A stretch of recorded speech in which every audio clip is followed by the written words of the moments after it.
Halo semuanya, pada kesempatan kali ini, kelompok kami yang beranggotakan Adam, Caroline, Damar, dan Meora akan menjelaskan salah satu topik dari mata kuliah teori organisasi perusahaan, yaitu motivasi, yang dimana topik ini akan sering ditemukan ketika kita sedang bekerja ataupun berwirausaha.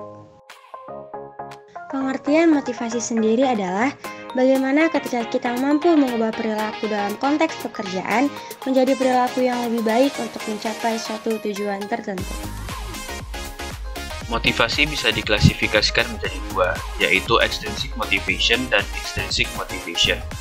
Extrinsic motivation adalah motivasi yang datang dari luar diri sendiri, seperti imbalan, ujian, dan promosi.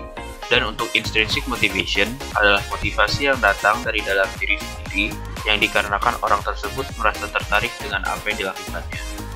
Tipe berikutnya adalah positive motivation dan negative motivation. Positive motivation adalah motivasi yang memungkinkan peningkatan kepuasan motivasi yang dikarenakan adanya imbalan.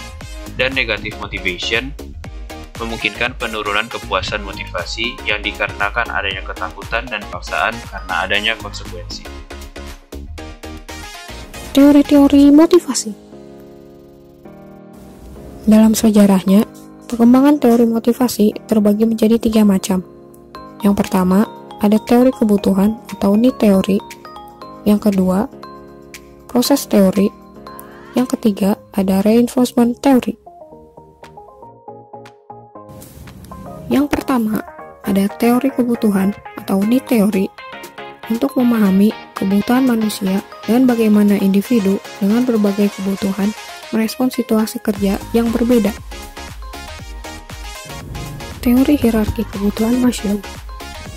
Teori ini dikemukakan oleh seorang tokoh bernama Abraham Maslow, yaitu seorang profesor sekaligus psikologi pada tahun 1943. Dia mengidentifikasikan serangkaian kebutuhan yang diprioritaskan dalam hierarki berdasarkan 2. Yang pertama, kebutuhan adalah salah satu dari sifat ketertarikan atau sifat penghindaran. Yang kedua, karena manusia adalah makhluk yang menginginkan, jika satu keinginan terpenuhi, keinginan lain akan menggantikannya. Contohnya, kebutuhan fisiologis, kebutuhan akan makanan, minuman, tempat berteduh, dan oksigen. Teori IRG. Teori ini dikemukakan oleh Clayton Alexander yang mengusulkan 3 kategori kebutuhan. Yang pertama, kebutuhan eksistensi atau kebutuhan kesejahteraan fisik. Yang kedua, kebutuhan ketertarikan atau kebutuhan akan hubungan yang memuaskan dengan orang lain. Yang ketiga, pertumbuhan kebutuhan atau pengembangan potensi manusia dan keinginan untuk pertumbuhan pribadi dan peningkatan kompetensi. Motivation Hygiene Theory dikemukakan oleh seorang profesor bernama Frederick Herzberg.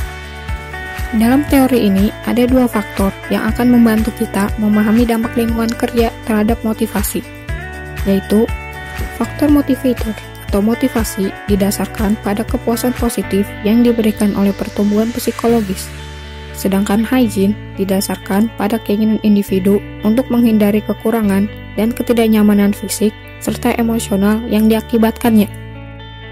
Teori proses. Teori proses membantu menjelaskan bagaimana individu memiliki perilaku tertentu dan bagaimana individu menentukan apakah perilaku ini memenuhi kebutuhan mereka. Dalam teori proses ada yang dinamakan equity theory. Individu akan bekerja untuk mengurangi persepsi ketidakadilan dengan melakukan beberapa hal berikut ini. Mengubah masukan, contohnya meningkatkan atau mengurangi usaha. Yang kedua, perubahan hasil.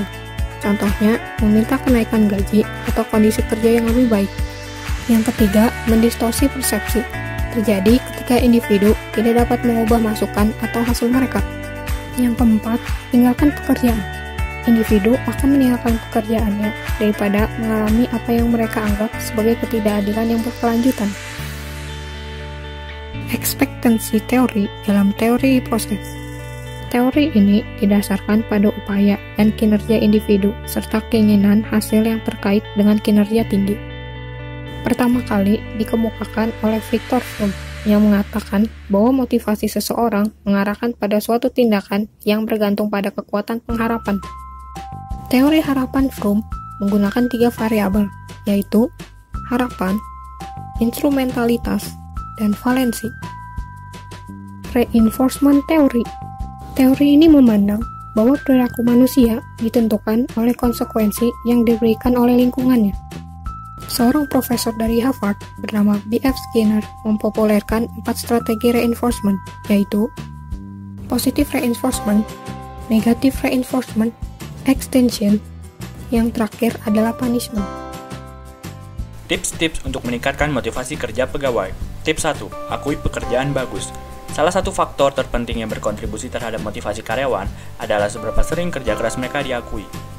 70% karyawan mengatakan bahwa pengakuan pekerjaan akan meningkatkan motivasi kerja mereka secara besar-besaran. Tips nomor 2, tetapkan tujuan kecil dan terukur. Proyek yang berlarut-larut dan tidak pernah berakhir membuat kita merasa terjebak dan merusak motivasi. Maka dari itu kita harus menetapkan target yang terukur agar bisa membuat pekerjaan menjadi menyenangkan. Tips nomor 3, rayakan hasil. Merayakan hasil membuat pekerja senang terhadap apa yang dilakukannya. Hal ini juga meningkatkan motivasi kerja. Tips nomor 4, tetap positif. Dengan membuat lingkungan yang positif, pegawai akan lebih termotivasi untuk menghasilkan hasil yang bagus. Tips nomor 5, tetap bersemangat. Setiap karyawan harus tetap bersemangat agar bisa menciptakan suasana kerja yang baik dan bermotivasi. Salah satu contoh perusahaan yang menerapkan teori motivasi adalah perusahaan Adidas, dan teori yang diimplementasikan adalah teori ERG. Teori ERG terdiri dari existence, relatedness, and growth. Dalam aspek existence, Adidas menawarkan jasa asuransi kesehatan dan memberikan online safety measures. Adidas juga menyediakan kafetaria, menawarkan lapangan olahraga untuk meningkatkan kesehatan jasmani dari para pekerja. Pada aspek relatedness, dalam upaya untuk menjaga relasi interpersonal dari para pekerja, Adidas membangun fasilitas Child Care Center, di mana agar para pekerja masih mempunyai waktu untuk berinteraksi dengan anak-anaknya di tempat kerjanya. Dan dalam aspek terakhir, yaitu aspek growth, Adidas memberikan umpan balik terhadap masing-masing karyawan agar mereka bisa lebih termotivasi untuk meningkatkan skill mereka, dan Adidas juga memberikan kesempatan untuk bekerja secara sukarela yang dimana para pekerja tersebut bisa melatih skill mereka untuk bisa berkembang. Jadi orang jangan iri. Iri itu sifatnya setan. Adam, Caroline, Damar, Meora pamit undur diri. Terima kasih kami ucapkan.